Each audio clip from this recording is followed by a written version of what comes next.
రేవంత్ రెడ్డి గారి పాలన పిచ్చోడి చేతిలో రాయిలాగా ఉంది.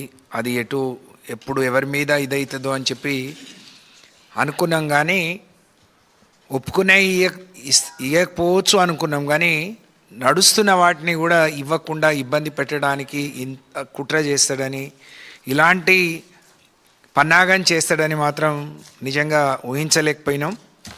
ఎందుకంటే దేశంలో ఒక ఆదర్శవంతమైన ప్రోగ్రాం కళ్యాణ్ లక్ష్మి షాదీ ముబారక్ కేసీఆర్ గారి మానస పుత్రిక అది.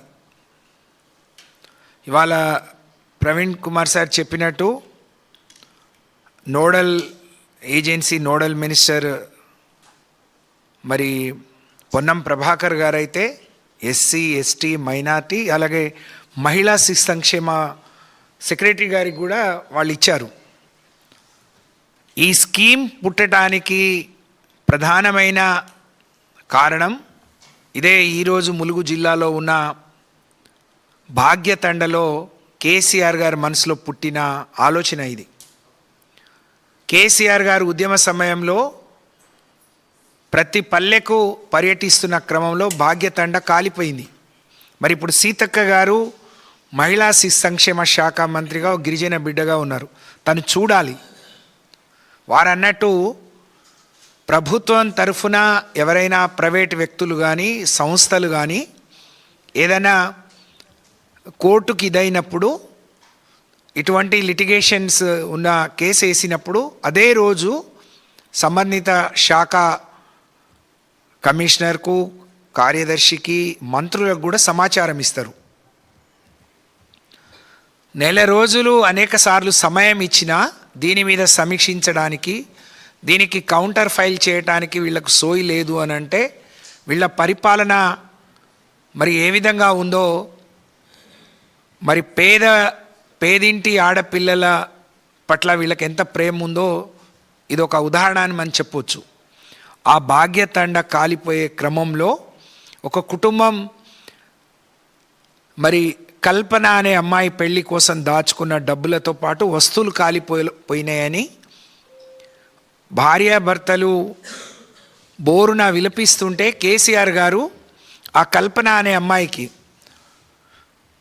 మేము అనేక ఏళ్ళు కూడగట్టుకుంది అంతో ఇంతో ఇందులో కాలిపోయింది, రేపు నా బిడ్డ సంబంధం మరి ఉంటుందో ఉండదో, మరి ఏం చూసి బతకాలి అని చెప్పి ఆయన ఏడిస్తే కేసీఆర్ గారు ఆ కల్పన అనే అమ్మాయికి 50,000 కట్నం ఇచ్చి దగ్గరుండి పెళ్లి చేశారు. ఆ రోజు ఆయన మనసులో నాటుకున్న బీజం కళ్యాణ్ లక్ష్మి ప్రజలు ఆశీర్వదించి తెలంగాణ వస్తే తెలంగాణలో ఉండే ప్రతి ఆడపిల్లలకు కళ్యాణ్ లక్ష్మి ఇవ్వాలి అని ఆయన సంకల్పించి తీసుకున్న నిర్ణయం. దురదృష్టం మొన్ననే పెద్ది సుదర్శన్ రెడ్డి గారు అకాల మరణం చెందారు. ఆ కల్పనకు అమ్మాయి పుడితే కేసీఆర్ గారు ఆ రోజు నా కుటుంబాన్ని ఆదుకొని నా పెళ్ళి చేస్తే నాకు ఆడపిల్ల పుడితే, ఆ అమ్మాయి కల్పనకు ఆడపిల్ల పెడితే ఆమె చంద్రకళ అని పేరు పెట్టుకుంది, ఆడపిల్ల కాబట్టి. తర్వాత అబ్బాయి పుడితే ఆయన పేరు చంద్రశేఖర్ అని పెట్టుకున్నారు వాళ్ళు. ఆ చంద్రకళ పెళ్ళి నేను మహిళా శిశు సంక్షేమ శాఖ మంత్రిగా, పెద్ది సుదర్శన్ రెడ్డి గారు ఎమ్మెల్యేగా ఆయనే కాళ్ళు కడిగి కన్యాదానం చేసి ఆ పెళ్లి చేశాం. అంటే 13 లక్షల కుటుంబాలను, 13 లక్షల పైచిలుకు కుటుంబాలను ఈ కళ్యాణ లక్ష్మి ఆదుకుంది. అంటే 13 ఏళ్ళుగా కొనసాగుతున్న ఈ కళ్యాణ లక్ష్మి సంవత్సరానికి 1,00,000 కుటుంబాలను ఆదుకుంది అని మనం చెప్పొచ్చు. మొదట్లో ఆర్థిక పరిస్థితులకు అనుగుణంగా 51,000తో మొదలై ఏ ఎన్నికలు అప్పుడు లేవు. ఏ ఎన్నికల మేనిఫెస్టోలో కూడా కళ్యాణ లక్ష్మి ఇస్తామని కేసీఆర్ గారు చెప్పలేదు. కానీ తెలంగాణలో ఉండే పేదరికాన్ని చూసి, తెలంగాణలో ఉండే వెనుకబాటుతనాన్ని చూసి, తెలంగాణలో ఆడపిల్లల్ని అమ్ముకుంటున్న తీరు చూసి, ఆడపిల్ల కడుపులో ఆడపిల్ల ఉంది అంటే కడుపులోనే చిదిమేస్తున్న అనేక మంది ఆడబిడ్డల్ని చూసి ఒక గొప్ప మనసుతో ఈ దేశంలో మహిళలు ప్రధానులుగా ముఖ్యమంత్రులుగా పాలించినా ఎవ్వరూ ఆలోచించని విధంగా ఒక తండ్రి మనసుతో ఒక మేనమామగా ఇచ్చిన వరం కళ్యాణ లక్ష్మి. మరి ఆ కళ్యాణ లక్ష్మికి ముప్పొస్తుంది అని చెప్పి తెలిసి ఒక నెల, మరి జూలై 8న అంటే ఇవాళ ఆగస్టు 13, 35 రోజులు దీని మీద సమీక్షించేది కానీ అఫిడవిట్ వేయాలనే సోయి కానీ లేనంత మరి వీళ్ళ పనేందో తెలంగాణ ప్రజలు, తెలంగాణ పేదవాళ్ళు గమనించాలని నేను విజ్ఞప్తి చేస్తూ ఉన్నా. ప్రతిపక్షానికి తిట్టే మీద ఉన్న శ్రద్ధ, ఆ సోయి మీ ప్రభుత్వాన్ని నడిపించుకునే దాని మీద ఉంటే బాగుంటుంది. అది గమనించాలని నేను కోరుతా ఉన్నా. ఏదైనా అంటే మేము వెనకబడిన వాళ్ళం, ఓర్వలేక ఏదో అంటారని మాట్లాడే పొన్నం ప్రభాకర్, అడ్లూరి లక్ష్మణ్ గారు, అజారుద్దీన్ గారు, సీతక్క గారు, రేవంత్ రెడ్డి అంటే దొరబిడ్డ, ఆయన మరి ఎట్లా వచ్చినాయో ఎట్లా సంపాదించిండో ఆయన కోట్లకు పడగలెత్తిండు. కానీ మీరేంటి, మీరు వచ్చిన మీ కుటుంబ నేపథ్యాలు ఏంది? వాళ్ళ మంత్రులు అయితే మీకు కొమ్ములు రాలేదు కదా. మీరు వచ్చిన పరిస్థితులు ఏంది? రేపు మీరు పోయి ఓట్లు అడగాల్సిన ప్రజలు ఎవరు? వాళ్ళకే ఇంత ఇబ్బంది అయితే ఒకరోజు సమీక్షించే సోయి లేకపోతే మీరేం గడ్డి పీకుతున్నారా? గాడిద పళ్ళు తోముతున్నారా? ఏమనాలి మిమ్మల్ని?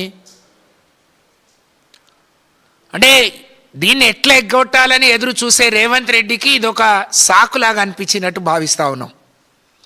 ప్రవీణ్ కుమార్ గారు చెప్పినట్టు 12-13 ఏళ్లలో ఎవ్వరూ దీన్ని ప్రశ్నించని వాళ్ళు ఇవాళ కోర్టుకు పోయిండ్రు అని అంటే ఈ పని కూడా రేవంత్ రెడ్డి గారిది, కాంగ్రెస్దే అయి ఉంటుందని చెప్పి మాకు అనుమానాలు ఉన్నాయి. ఎవరు ఈ పథకం ఒక క్యాబినెట్ తీసుకుంటే క్యాబినెట్కి మించింది ఏది లేదు. నిజంగా చట్టబద్ధత కావాలి అని అంటే మాకు ఇంత సమయం ఇవ్వండి, ఇంత గడువు ఇవ్వండి, మేము ఈ లోపు దాన్ని ఏ విధంగా ఇచ్చేస్తామో చెప్పాలనే సోయి లేని మూర్ఖులు ఈ రాష్ట్రాన్ని పాలించడం నిజంగా తెలంగాణ ప్రజలు చేసుకున్న దురదృష్టంగా నేను ఈ సందర్భంగా తెలియజేస్తూ ఉన్నాను. నేను ఎంత ఆవేదనతోనంటే వారన్నట్టు 9 నెలల నుంచి ఇవ్వట్లేరు. కమిషన్లు తీసుకోవడానికి ఉన్న కక్కుర్తి పేదల సంక్షేమ పథకాలు తొందరగా ఇవ్వటానికి మీకు మనసు ఒప్పట్లేదు. గతంలో ఏమన్నారు, కేసీఆర్ గారు పెళ్ళైన 3 నెలలకు ఇస్తున్నాడు, నేను వస్తే పెళ్లి పీటల మీద ఇస్తా, దాంతోపాటు తులం బంగారం ఇస్తా అన్న రేవంత్ రెడ్డి ఇప్పుడు పిల్లల్ని ఎత్తుకొని, చంటి పిల్లల్ని ఎత్తుకొని తల్లులు వస్తున్నారు. పెళ్ళై పిల్లలు పుట్టే వరకు కూడా నీకు ఇచ్చే మనసు రావట్లేదు. ఇప్పుడేమో అసలుకే ఎసరు పెట్టే ఆలోచన చేస్తున్నావు. ఇది దుర్మార్గమైన చర్య. దీన్ని తెలంగాణ సమాజం తీసుకున్న 13 కోట్ల మంది పైచిలుకు కుటుంబాలతో పాటు అంటే ఈ సంవత్సరం ఈ 9 నెలలుగానే దాదాపు 1,00,000 మంది పెళ్ళిళ్ళు చేసుకొని ఉంటారు. వాళ్ళందరూ కూడా గమనించాలి. నేను ఈ స్కీమ్ వచ్చిన తర్వాత లేదా మంత్రిగా ఉన్నప్పుడు పనిచేసినప్పుడు అనేక మంది పేద మహిళలు అన్నారు, చిన్న వయసులో భర్త చనిపోతే కళ్యాణ లక్ష్మి వస్తుందంటే అప్పు పుడుతుంది, ఆడపిల్ల పెళ్లి చేసుకుంటున్నాం. ఒకప్పుడు అయ్యో ఆడపిల్ల పుట్టింది అని అంటే, ఇవాళ ఆడపిల్ల పుడితే అంటే మొదటి నుంచి ఆ కుటుంబానికి ఒక నమ్మకాన్ని, విశ్వాసాన్ని ఇవ్వాలని ఆడపిల్ల పుడితే 13,000 నుంచి మొదలుపెట్టి ఆ గర్భిణీ బిడ్డకు ఒక తండ్రి మనసుతో కడుపు నిండా అన్నం పెట్టి మరి కళ్యాణ లక్ష్మి ఇవ్వడం. పాలోళ్ళు పెళ్ళికి వచ్చినా, మేనమామలు వచ్చినా ఒక పట్టీలు మెట్టెలు కూడా తేని రోజుల్లో ఈరోజు 1,116 వస్తుంది అంటే గౌరవంగా నలుగురు అమ్మాయి పెళ్ళి వస్తుందంటే ఇంటి ముందుకు వస్తున్నారు. ఎక్కడో అక్కడ సమయానికి అప్పు పుడుతుంది, ఇవాళ కాకపోతే రేపు డబ్బులు వస్తాయని. దీనికి దరఖాస్తు కూడా అవసరం లేదు. మీ పెళ్లి పత్రిక మీద ఎమ్మెల్యే సంతకం పెడితే చాలు, ఈ పార్టీ ఆ పార్టీ అని కూడా లేకుండా